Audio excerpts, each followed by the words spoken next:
Voici le noyau de la Terre. Il y règne une chaleur et une pression incroyables, empêchant le développement du vivant. Pourtant, l'existence du noyau est déterminante pour la vie sur notre planète. La science avance à grands pas dans ce domaine. On sait que le centre de la Terre est un peu la centrale électrique qui alimente notre planète. Ce gigantesque générateur dégage une force inouïe. Sous nos pieds, à des milliers de kilomètres de profondeur, bouillonne un tourbillon de métal en fusion. Ces courants puissants génèrent de l'énergie magnétique en grande quantité. Ces ondes magnétiques traversent la Terre et poursuivent leur chemin vers l'espace pour envelopper notre planète d'un champ de force invisible. C'est là notre seule protection contre les radiations de l'espace extrêmement dangereuses. Pourtant, ce générateur pourrait s'essouffler.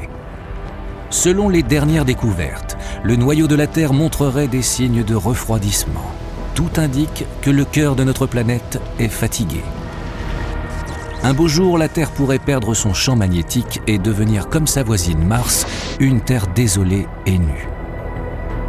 Selon les chercheurs, lorsque le noyau de Mars s'est arrêté, c'est toute la planète qui a cessé de vivre. Le réacteur peut s'éteindre dans 100 ans, comme dans 1000. La Terre dépérit. C'est un voyage virtuel au centre de la Terre qui nous attend pour tenter de répondre à une question cruciale: de quoi est fait le noyau de la Terre?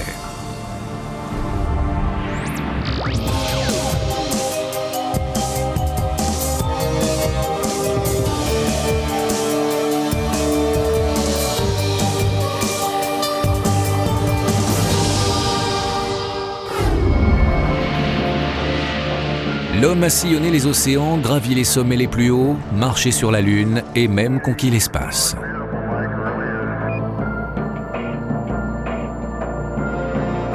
Mais quand il s'agit d'explorer ce qui se trouve juste sous nos pieds, l'humanité semble avoir à peine effleuré le sujet. Ce sous-sol, qui représente plus de 99% de notre planète, reste terra incognita. Notre planète est encore un mystère pour nous. L'intérieur de notre planète est inaccessible à toute exploration. Pourtant, nous sommes capables d'explorer l'immensité de notre univers et de remonter à ses origines, juste après le Big Bang.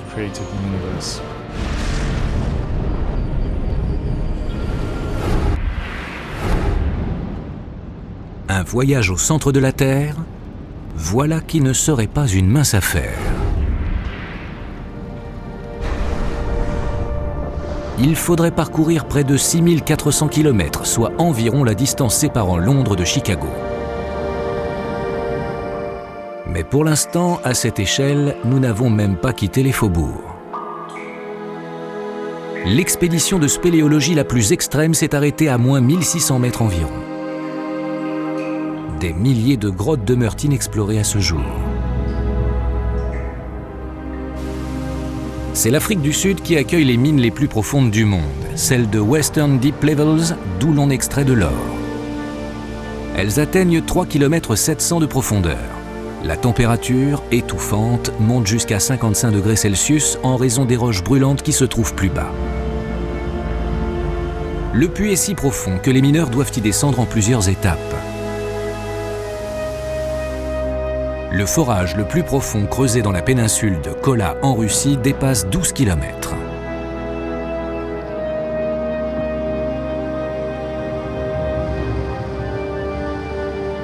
L'appareil de forage, très long, se déforme comme un élastique. Pourtant, cette percée correspond à une piqûre minuscule à la surface de la planète. Nous sommes encore à 6366 km des entrailles de la Terre.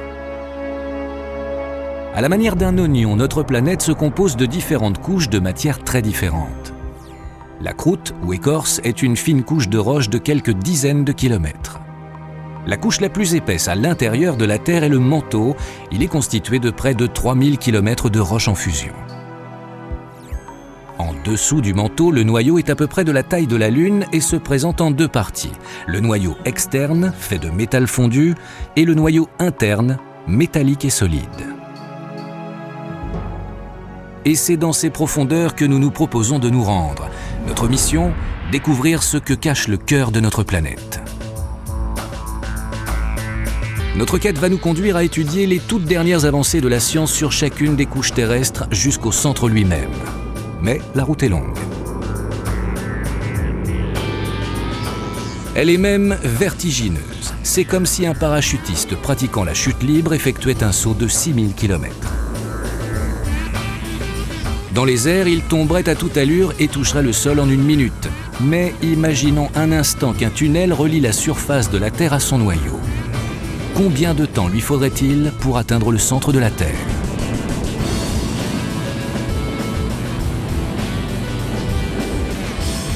La Terre est énorme. Un tel saut en parachute, totalement hypothétique, vers le centre de la Terre prendrait quelques 32 heures. Nous allons le suivre, couche après couche, dans son aller simple vers le ventre de la Terre.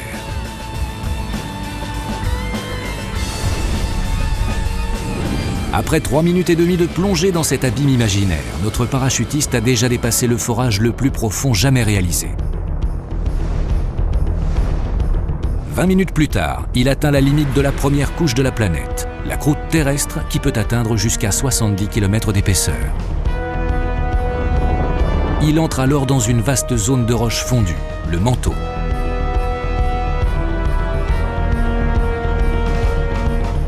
Celui-ci affiche près de 2900 km d'épaisseur, environ la distance qui sépare Londres et Moscou. Notre parachutiste des profondeurs met plus de 15 heures à la traverser. Mais il n'est bien entendu pas question d'envisager une telle chute libre à travers le sous-sol terrestre. En effet, le corps humain est incapable de survivre à plus de quelques kilomètres sous la surface terrestre. Pourquoi ? Il faut dire que les conditions sont extrêmes. L'intérieur de la planète atteint des températures cuisantes et des pressions colossales. On estime que la température du centre de la Terre se situe entre 5000 et 6600 degrés Celsius, soit environ la température de la surface du Soleil. Pourquoi une telle chaleur ? Il y a 4,5 milliards d'années, lors de la naissance du système solaire, notre planète a subi une série d'impacts dévastateurs. Ces collisions ont généré une chaleur très intense qui a fait fondre la planète tout entière. Avec le temps, la Terre s'est refroidie et les couches externes se sont solidifiées, formant des roches. Mais celles-ci ont un fort pouvoir isolant et ont emprisonné une bonne partie de cette chaleur, à laquelle s'ajoute celle dégagée par certains éléments radioactifs. Ces températures élevées ne sont pas la seule raison qui empêche l'exploration. La pression est, elle aussi, écrasante. Le centre de la Terre porte littéralement le poids du monde. La pression est 3,6 millions de fois plus forte qu'à la surface. Nous allons voir combien le corps humain est démuni lorsqu'il est confronté à des pressions aussi importantes. Cette pastèque a à peu près la même densité qu'un crâne humain. Dans cette démonstration, une balle traversant les airs à près de 5000 km/h produit une pression de plus de 20 700 mégapascales à l'impact. C'est très peu par rapport à la pression du noyau de la Terre, 351 000 mégapascales. L'équivalent de 17 impacts de balles simultanés.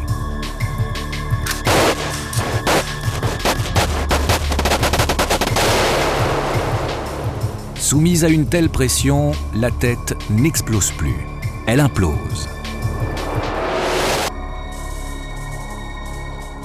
Seul un canon spécial est capable de recréer la pression qui s'exerce dans le noyau, comme celui de l'Institut de technologie Caltech à Los Angeles. Les scientifiques l'utilisent pour tester divers matériaux en les soumettant à des pressions très fortes. Clé de mise à feu. Feu.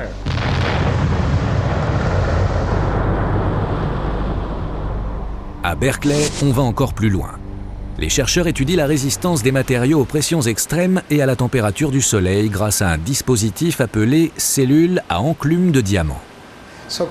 On comprime littéralement un échantillon de matière entre deux pointes de diamant pour obtenir une pression très élevée. Le diamant est le matériau le plus dur de notre planète. Ce que vous voyez là sont des copies en plastique. Les vrais diamants sont bien plus petits. L'appareil ne se contente pas de comprimer la matière. Il peut aussi projeter des rayons laser très puissants à travers les diamants pour élever la température de l'échantillon testé. L'utilisation de diamants présente un autre avantage. Ils sont transparents, ce qui facilite l'observation. Nous pouvons examiner l'échantillon quand on applique ces pressions et températures très fortes qu'on trouve dans les profondeurs de la Terre. Le canon à hypervélocité et la cellule à enclume de diamant sont les deux seules possibilités qui s'offrent aux chercheurs pour recréer en surface les conditions du noyau de la planète. Les matériaux ainsi étudiés pourraient-ils un jour former la base d'un appareil capable d'atteindre réellement le noyau? L'homme ne sera sans doute jamais capable d'y descendre lui-même, mais pourrait-on envisager une sonde téléguidée qui rapporterait des données sur le monde souterrain? L'homme aime à repousser sans cesse les frontières de son royaume. Pourtant, ce qui se trouve à portée de main semble le plus mystérieux. L'intérieur de notre planète est un univers agité, impossible à explorer. À ce jour, les ingénieurs ont à peine atteint une profondeur de forage de 13 km. Mais un homme a peut-être trouvé une solution inattendue pour battre ce record. Quand ils ont su quelle était mon idée, beaucoup de mes collègues chercheurs ont éclaté de rire. Dave Stevenson de l'Institut Caltech est certain que son idée révolutionnaire est réalisable, du moins s'il trouve le financement nécessaire. Peut-être 10 milliards de dollars, c'est une simple estimation. La force de son idée est sa simplicité. Il s'agit d'amorcer une fissure dans la Terre qui ferait ensuite son chemin à toute allure, comme quand on frappe une vitre avec un marteau. Les fissures se propagent si vite que l'œil ne les perçoit même pas. Dans l'hypothèse de Stevenson, le marteau devrait exercer une force comparable à celle d'un tremblement de terre de magnitude 7. Il propose d'utiliser des ogives nucléaires.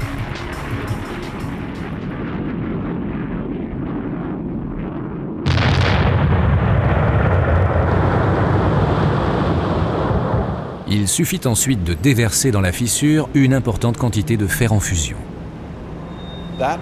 En volume de fer, ça représenterait environ 100 fois la tour Eiffel. Selon Stevenson, ces millions de tonnes de fer descendraient jusqu'au cœur de la planète. Le principe est celui inversé de la lampe à lave. La matière en fusion emporterait une sonde élaborée grâce au canon à hypervélocité et aux cellules à enclume de diamant. Elle renverrait à la surface des informations sur la composition des couches qu'elle traverse par le biais d'ondes énergétiques. La sonde devrait atteindre le noyau au bout d'une semaine avant d'être perdue à jamais. Mais elle fournirait au passage des données inédites sur la nature de l'intérieur de la Terre et par là même sur l'avenir de notre planète. Simple? Peut-être. Stevenson nous fait ici une démonstration de son idée à échelle réduite, bien sûr. Ici, on a le manteau terrestre, que j'ai représenté par de la gelée, et là, le fer en fusion, qui est en fait du sirop de glucose. Normalement, le sirop va couler vers le bas, jusqu'au fond, comme le ferait le fer jusqu'au noyau de la Terre. L'arme atomique de Stevenson est une petite cuillère. Et voilà, il traverse la gelée jusqu'au bas du manteau. Comme le manteau, la gelée se comporte comme un solide. Et comme le fer en fusion, le sirop est un fluide. L'expérience montre comment une substance liquide pourrait traverser le manteau. Autre avantage de cette expérience, une fois qu'elle est finie, on peut la manger. L'idée de Stevenson est loin de se concrétiser. Pourtant, si elle pouvait se faire, on explorerait des profondeurs jamais atteintes. Mais pour l'heure, ce n'est pas là le chemin des entrailles de la Terre. Si la communauté scientifique veut découvrir ce qui se cache au centre de la planète, il faudra trouver un autre mode d'accès. Pour se représenter l'intérieur de la planète, la solution est d'exploiter les spasmes violents qui agitent la Terre. Eux seuls offrent en quelque sorte un instantané du noyau de la planète. Les habitants de San Francisco vivent dans la peur constante de l'activité géologique qui secoue le sous-sol terrestre. Ils savent qu'un séisme gigantesque finira sans doute un jour par détruire la ville. Ils sont nombreux à être anxieux. Mais d'autres, comme Edgar Nero de l'Université de l'État d'Arizona, ne cachent pas leur fascination pour les tremblements de terre. Les tremblements de terre sont des phénomènes extrêmement destructeurs, capables de raser des villes entières. Mais pour les sismologues, ils sont surtout très attrayants.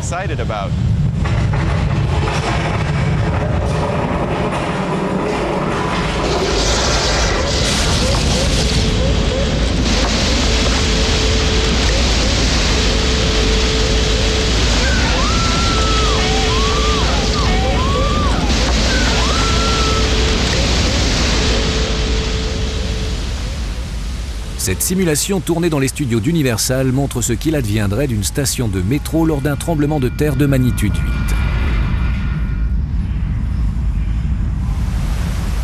Les séismes sont le résultat de l'activité tectonique. La croûte terrestre n'est pas une dalle rocheuse géante d'un seul tenant. Elle se compose de 8 grandes plaques tectoniques. Celles-ci se déplacent lentement à la surface de la planète, animées par des forces venues d'en bas. Au fil du temps, les plaques frottent l'une contre l'autre et se déforment. Lorsqu'elles ne peuvent plus s'étirer davantage, elles se remettent en place brutalement. C'est ce phénomène que nous ressentons à la surface. Les séismes nous confirment que l'intérieur de la Terre est vivant. Ils permettent aussi de visualiser le monde souterrain. Edgar Nero met à profit les tremblements de terre pour cartographier la structure interne de la planète.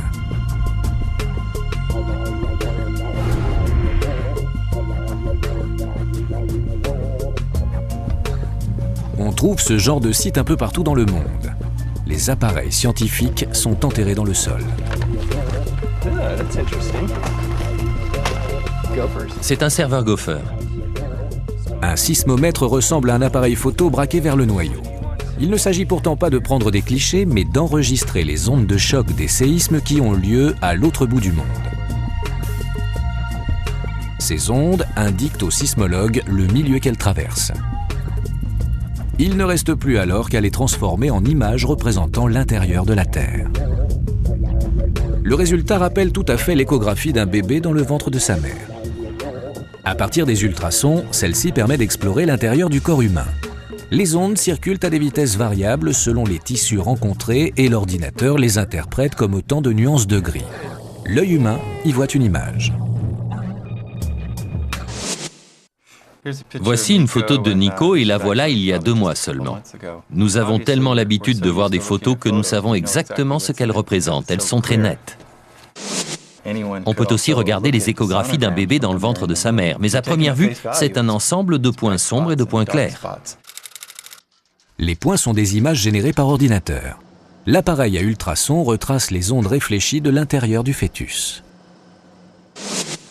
La démarche du sismologue est la même. Une fois que nous pensons avoir compris quelques principes de base, nous interprétons des images parfois assez confuses et nous élaborons un modèle. Grâce à la sismologie, les scientifiques ont maintenant une idée plus précise de ce qui se trouve sous nos pieds. Ils peuvent distinguer les différentes couches et connaître leur état, solide ou liquide. Sous la croûte, très fine et faite de roches connues à la surface, le manteau épais de 2900 km est lui aussi à l'état solide, mais il s'apparente davantage à un plastique ou à un mastic. De nouvelles études sismiques révèlent que la frontière entre le noyau et le manteau pourrait présenter une sorte de chaîne de montagnes souterraines.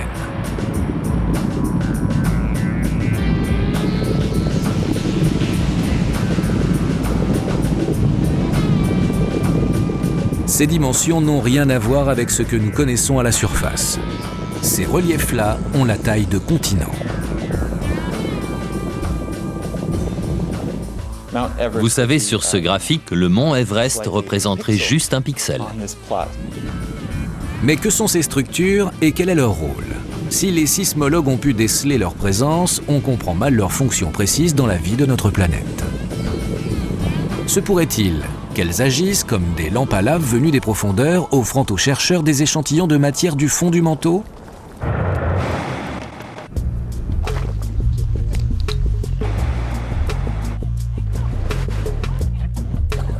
l'Islande, rendue célèbre par Jules Verne. Dans son voyage au centre de la Terre, l'auteur imaginait ici un accès direct au noyau de la planète.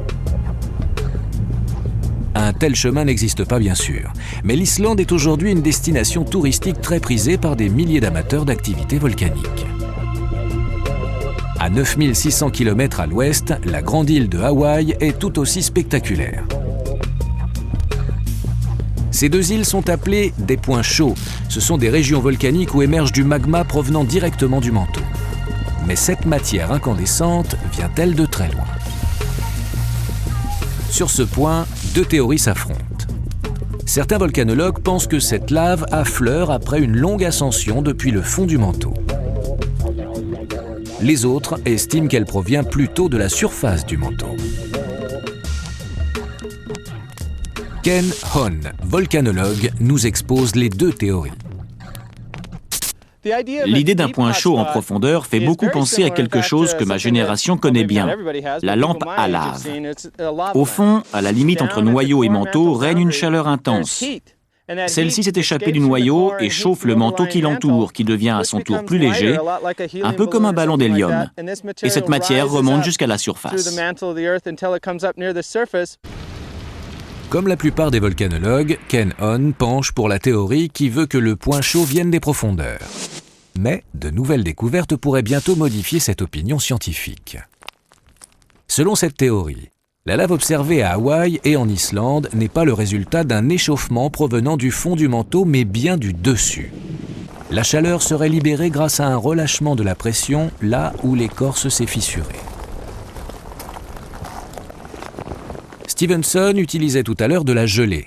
Ken Hon a recours à de la farine de maïs pour illustrer cette idée, une substance très proche du manteau à la texture de mastic. Si je pétris la farine de maïs, elle reste à l'état solide. Ça, c'est à peu près la texture du manteau sous l'écorce terrestre. La farine de maïs reste solide sous la pression, comme le manteau. Mais dès que cette pression disparaît, elle se liquéfie. Selon cette nouvelle théorie, l'Islande et Hawaï sont issus de fissures dans l'écorce qui auraient atténué la pression du manteau. Résultat, des flots de lave. Mais quelles sont les conséquences de cette explication, si tant est qu'elle soit juste? Gillian Folger explore l'Islande depuis 25 ans pour rassembler les données appuyant sa théorie.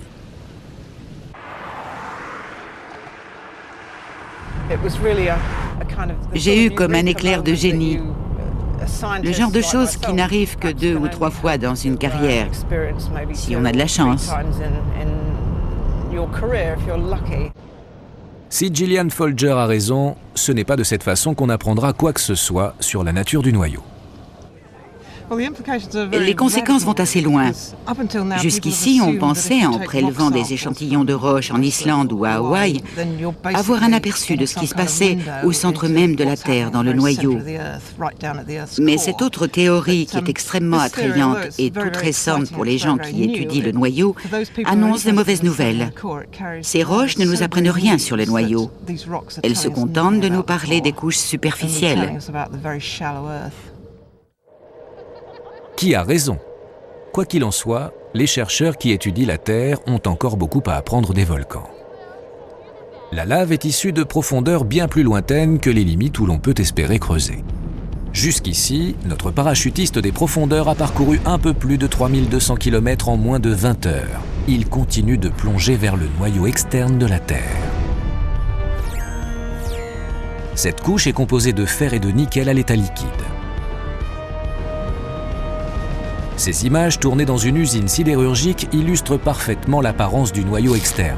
Le métal en fusion y circule librement à plus de 1000 degrés Celsius. On a mesuré ici la température du fer liquide, 1370 degrés Celsius. Bien qu'il soit enfoui à plusieurs milliers de kilomètres sous la surface, le noyau externe peut être étudié grâce au champ énergétique invisible qu'il génère. Nous sommes quotidiennement immergés dans ce champ, mais nous ne pouvons ni le voir, ni l'entendre, ni le toucher. Pourtant, le champ magnétique terrestre est tout autour de nous. Les marins connaissent la force magnétique depuis des siècles et l'ont utilisée pour sillonner tous les océans du globe. Mais ils n'avaient certainement pas conscience de l'importance capitale de cette force qui protège notre planète. Comme l'électricité, le champ magnétique terrestre se déplace en circuit. Partant du pôle sud, il se déplace autour de la Terre sous forme de grandes ondes énergétiques, parcourt des centaines de milliers de kilomètres dans l'espace avant de revenir vers la Terre par le pôle nord et de réintégrer le noyau externe. Et c'est ce champ de force magnétique invisible du noyau qui rend la vie possible et nous protège de la radioactivité mortelle de l'espace. La plupart de ces baigneurs connaissent les dangers de l'abus de soleil. Mais faute de champ magnétique, nous pourrions être exposés à des phénomènes autrement plus dangereux que les coups de soleil. Le centre du Soleil agit comme un réacteur nucléaire géant et produit une chaleur radioactive. Sa surface est agitée de tempêtes géantes qui envoient des vents radioactifs dans l'espace, notamment en direction de la Terre.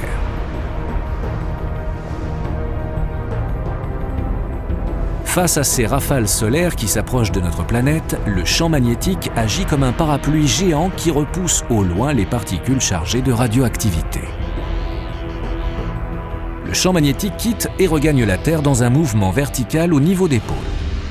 En pénétrant dans l'atmosphère, le rayonnement cosmique crée des spectacles étonnants aux motifs chatoyants, appelés aurore boréale au pôle Nord et aurore australe au pôle Sud. Sans la présence de ce parapluie magnétique, la Terre serait baignée de radiation. Mais d'où provient ce champ et comment apparaît-il ? Dan Lathrop de l'Université de Maryland pense avoir la réponse. La Terre produit un champ magnétique un peu comme un aimant ou un réfrigérateur. Mais le processus est très différent. On pense aujourd'hui que c'est justement le noyau externe qui joue le rôle de générateur magnétique terrestre. À l'intérieur du noyau externe, des milliards de tonnes de métal en fusion tourbillonnent en permanence, à la manière des systèmes météorologiques dans l'atmosphère. On pense que cette mer souterraine de fer et de nickel est à l'origine du champ magnétique.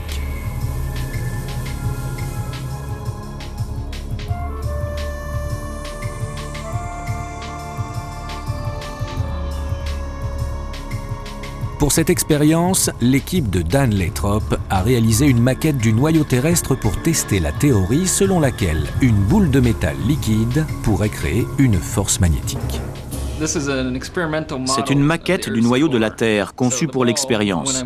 Nous allons remplir la boule de métal liquide et faire tourner l'ensemble à grande vitesse, jusqu'à 30 tours par seconde. La liquéfaction du fer demanderait trop d'énergie. L'expérience est donc réalisée avec du sodium. Le sodium est un métal qui a beaucoup de caractéristiques communes avec le fer, mais qui fond beaucoup plus facilement, ce qui en fait un ersatz idéal. Petit détail toutefois, il est très réactif. Même en très petite quantité, il explose violemment au contact de l'eau. Vas-y Dan, commence à chauffer.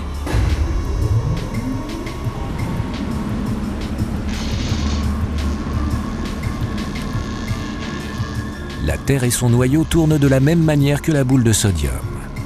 À l'intérieur, le mouvement du métal liquide crée une force magnétique, prouvant que le noyau externe de la Terre peut produire un champ magnétique.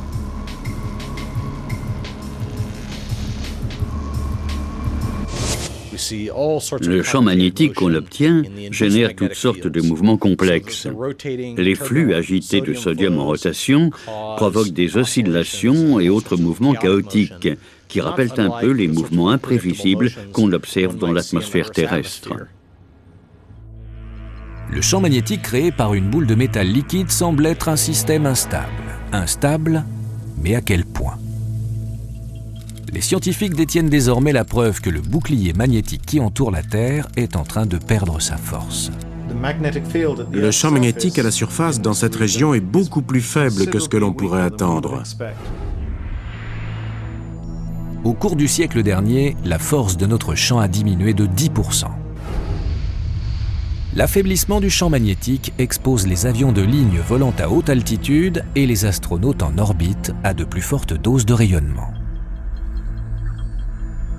Les preuves collectées par Jeremy Bloxham annoncent peut-être la disparition à venir de notre champ magnétique. Que se passerait-il si cela se confirmait? La Terre est gigantesque. Il faudrait descendre de quelques 6400 km pour atteindre le centre de la planète, soit environ la distance séparant Paris de New York. Agité et énigmatique, le noyau est un milieu encore inexploré. Poursuivons notre enquête. Et étudions ces signes annonciateurs de bouleversements importants.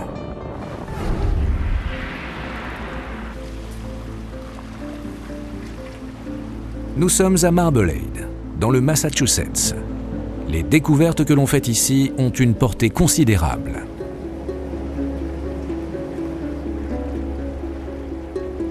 Jeremy Bloxham de l'université de Harvard a publié dans les années 90 les résultats de ses observations. De l'avis général, il semble que la Terre s'apprête à entrer dans une ère de turbulence.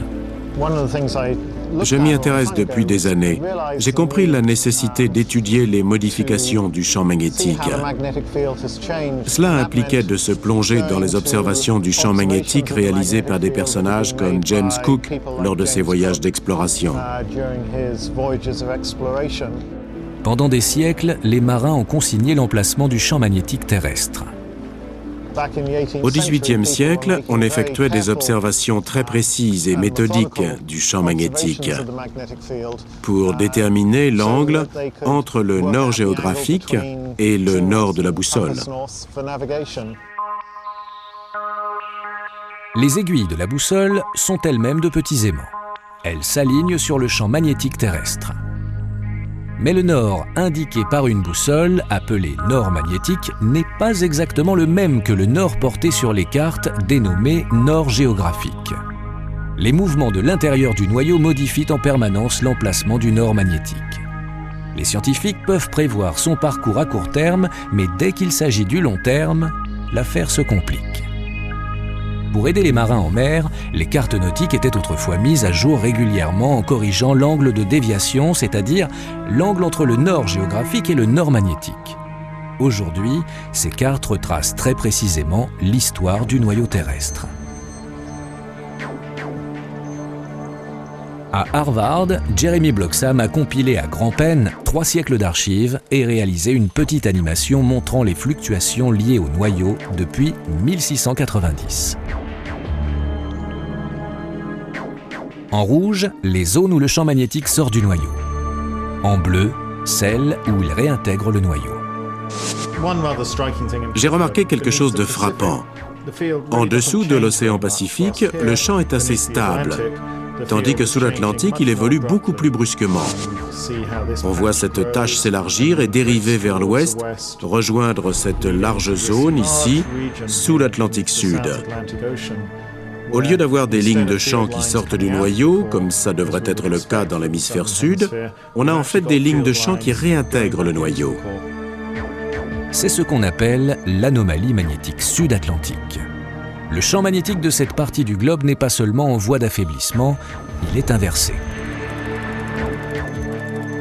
Est-ce là le premier symptôme d'un mal dont souffrirait le noyau ?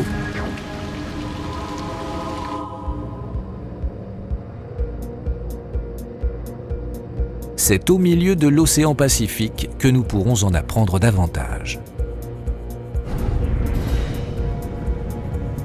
La grande île de Hawaï est connue pour être l'un des plus grands volcans de la planète.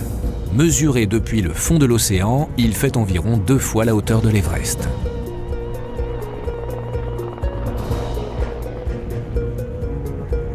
Les chercheurs de l'observatoire géologique US Geological Survey surveillent le magma de très près, afin de déterminer la date et le lieu des éruptions à venir. Ici, le magma coule vers l'océan en passant par des conduites souterraines. Il durcit rapidement en atteignant la mer et forme une nouvelle frange de terre. Ces laves récentes détiennent la clé de l'histoire magnétique de notre planète. La lave n'apprécie pas tellement de se retrouver à l'air libre. Elle vient d'un endroit chaud et refroidit immédiatement. Lors de ce refroidissement, de petits minéraux commencent à se former à l'intérieur de la roche fondue. L'un de ces minéraux est la magnétite. Comme une multitude de minuscules aiguilles de boussole, les cristaux de magnétite s'alignent à l'intérieur de la roche. Ils témoignent de la force et de la direction du champ lors de l'éruption. Chaque marée de lave offre un instantané du champ magnétique au moment de l'éruption. L'archipel hawaïen est donc une base de données magnétiques considérable, vieille de 70 millions d'années. Et les conclusions obtenues semblent incroyables. Apparemment, le champ magnétique terrestre ne s'est pas contenté de s'affaiblir, il a fait bien plus. Au cours de l'histoire, le champ magnétique s'est inversé. Le pôle Nord est devenu le pôle Sud et vice-versa. On a mis en évidence une inversion totale à l'échelle planétaire des polarités terrestres. Et ce n'est pas tout. Le champ magnétique s'est inversé à plusieurs reprises, 170 fois pour être précis. Ce que nous voyons sur ce graphique, c'est la polarité du champ magnétique. Quand il a telle polarité, on le colore en noir. Quand c'est l'autre, on le colore en blanc. On dirait un code-barre pour la Terre. De nombreuses inversions se sont produites depuis la formation de notre planète. Et au vu de notre passé récent, nous nous apprêtons peut-être à en connaître une nouvelle.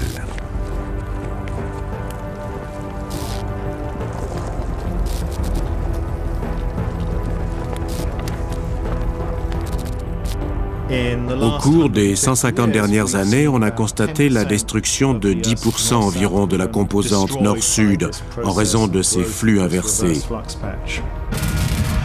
C'est le type de résultat auquel on peut s'attendre pendant une inversion des polarités. Ces zones de couleur représentant le flux inversé dans l'Atlantique Sud pourraient être les premiers indices d'une nouvelle inversion amorcée par la Terre. On sait que le champ magnétique terrestre va s'inverser. Maintenant, la question est quand ? Personne n'a jamais vécu une inversion. La dernière s'est produite il y a 780 000 ans, alors que l'Homo erectus peuplait la planète. Un tel phénomène peut être observé tous les 200 000 ans environ. Nous sommes déjà en retard de près de 600 000 ans. Quelles seraient les conséquences d'une nouvelle inversion dans un futur proche? Tout d'abord, la Terre développera des pôles multiples, localisés au hasard, au nord, au sud, à l'est comme à l'ouest. Les aurores ne seront plus seulement polaires, mais seront visibles partout dans le monde. Mais, plus grave, nous risquons d'être exposés à des radiations solaires susceptibles de généraliser des cancers.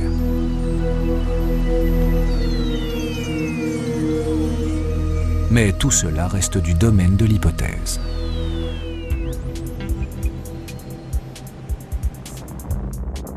Notre voyage au centre de la Terre nous a fait découvrir des montagnes souterraines au niveau du manteau et des tempêtes magnétiques dans le noyau. Il nous a montré quel rôle vital joue le noyau externe pour préserver la vie sur Terre. Mais que se passerait-il si le champ magnétique terrestre devait un jour disparaître? Pour répondre à cette question, prenons notre envol et changeons de planète. Mise à feu. Il est parti.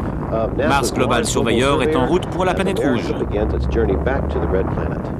Les appareils de mesure magnétique embarqués à bord de Mars Global Surveyor ont fourni des informations précieuses. Il s'avère que le noyau de la planète Mars ne dégage aucun champ magnétique. Mais ce n'est pas tout. La NASA a trouvé les traces d'une histoire magnétique emprisonnée dans l'écorce. À la tête de l'équipe de chercheurs, Mario Acuna. Nos appareils ont enregistré un champ magnétique très intense à l'échelle de la planète Mars, sur une très petite portion de la planète. La NASA a fait une découverte étonnante. Aucun champ magnétique n'émane du noyau de Mars, mais certaines régions de la croûte sont très fortement magnétiques. Or, ceci ne peut se produire que si du magma s'est solidifié en présence d'un champ magnétique. Comme à Hawaï, la lave solidifiée dans l'écorce de Mars a conservé la trace d'un ancien champ magnétique et d'un noyau liquide comparable à celui de la Terre. Mais il n'existe plus. Il a disparu. Une écorce magnétisée, mais pas de champ magnétique couvrant la planète. La NASA en a conclu que le noyau de Mars était devenu solide à un moment de son histoire.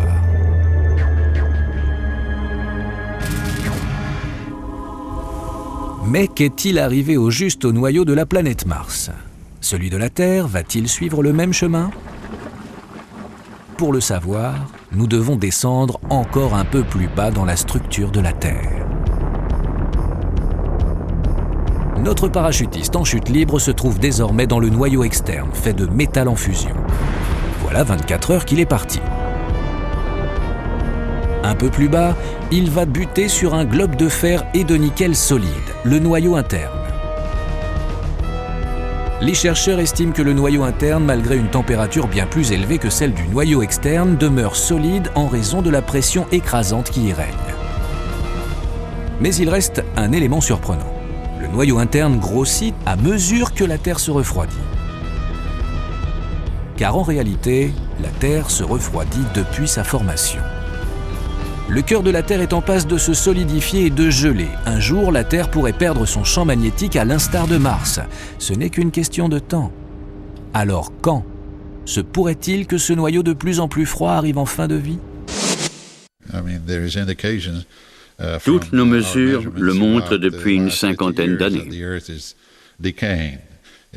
Certains estiment que le champ magnétique pourrait disparaître dans 1200 ans.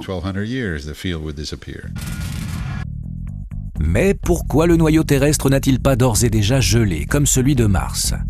La planète rouge est plus petite que la Terre. Elle a donc pu se refroidir plus vite. Soit. Mais y aurait-il autre chose dans le noyau terrestre qui entretiendrait la chaleur de notre planète? Notre expédition en chute libre nous a menés pratiquement aux limites de la science conventionnelle. Après 32 heures de descente, nous nous trouvons maintenant tout près du centre de la Terre. Or, notre parachutiste pourrait rencontrer une couche supplémentaire, à en croire notre nouvel interlocuteur. Une couche qui pourrait tout expliquer. En bref, un réacteur nucléaire au cœur de la Terre. Scientifique anticonformiste, Marvin Erdon travaille depuis 30 ans à sa théorie « un pavé dans la mare ». Ce que vous me demandez, en fait, c'est de vous dire à quel point je suis cinglé.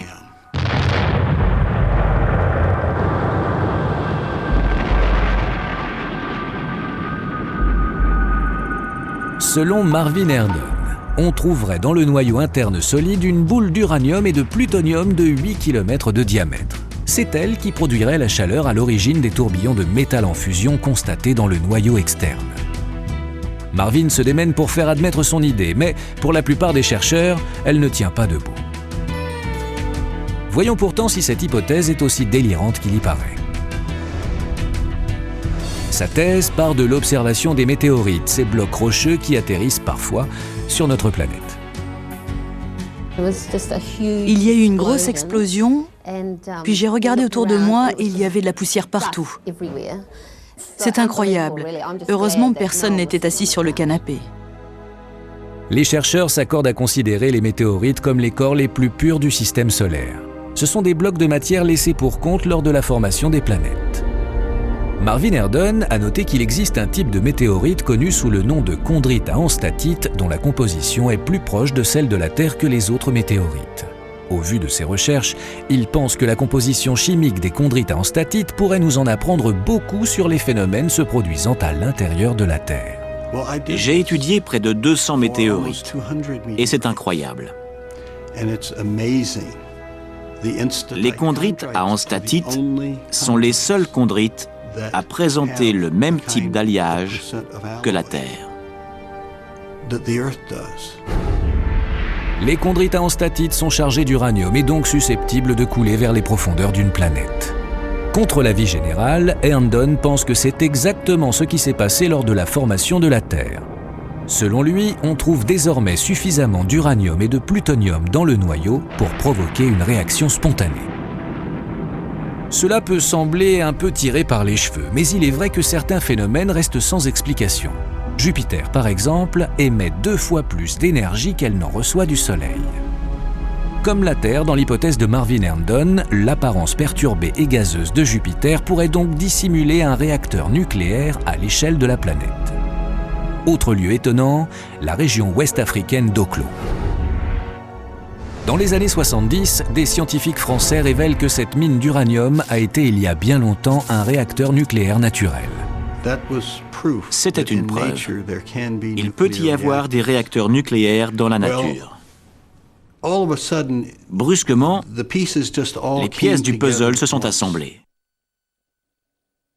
Mais l'élément clé de la théorie de Marvin Herndon, c'est une substance chimique émise par les volcans sur des points chauds tels que l'Islande ou Hawaï, une forme d'hélium.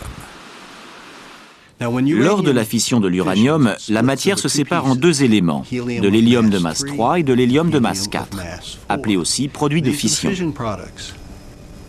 Les produits de fission constituent en quelque sorte l'empreinte digitale d'une réaction nucléaire. Contre l'opinion générale, Marvin Herndon prétend que la présence d'hélium dans la lave en éruption s'explique par sa théorie du réacteur nucléaire. Selon lui, les sous-produits de la réaction sont rejetés vers la surface depuis les points chauds. Si Marvin a raison, quelles conséquences en attendre? D'après ses derniers calculs, la tendance est plutôt inquiétante. Il semblerait que le réacteur nucléaire soit à court d'uranium, qui est son carburant. Le réacteur peut s'éteindre dans 100 ans, comme dans 1000, ou dans 1 million, voire 1 milliard d'années. Il est impossible de se prononcer avec précision. Selon Herndon, si le réacteur s'éteint, le champ magnétique ne lui survivra pas. En tout état de cause, réacteur nucléaire ou pas, tous les chercheurs s'accordent à penser que le noyau terrestre finira par se figer et par geler. Ce n'est qu'une question de temps. Que deviendrait une planète sans son champ magnétique? Est-ce de cette façon que Mars est devenu un désert sans vie? Un nouvel élément de réponse peut-être, la découverte sur Mars de 2 des plus grands cratères d'impact jamais observés dans le système solaire. Ces cratères de plusieurs milliers de kilomètres de diamètre, appelés Hellas et Argyre, sont le résultat de la collision de la planète avec des astéroïdes.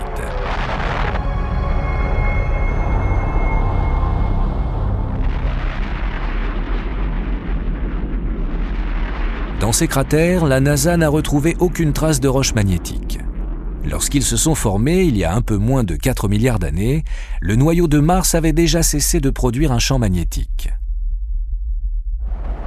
Toujours selon la NASA, c'est à cette époque que Mars aurait commencé à perdre son atmosphère et ses océans.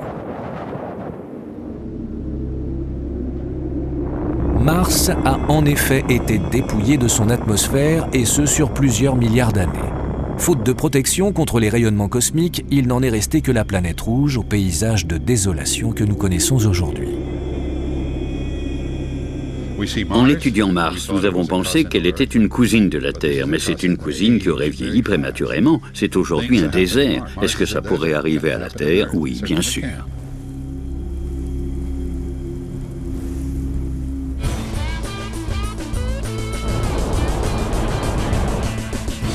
En définitive, de quoi est fait le cœur de notre planète? Nous ne l'atteindrons sans doute jamais et les experts sont loin d'avoir découvert sa nature précise. Mais la recherche contemporaine a ouvert un vaste domaine scientifique qu'il s'agit maintenant d'explorer. Notre propre planète semble constituer une limite impossible à dépasser. Pourtant, une chose est certaine. Le noyau terrestre est capital pour la survie de notre monde. Sans le bouclier magnétique qu'il produit, notre planète serait exposée aux assauts radioactifs venus de l'espace.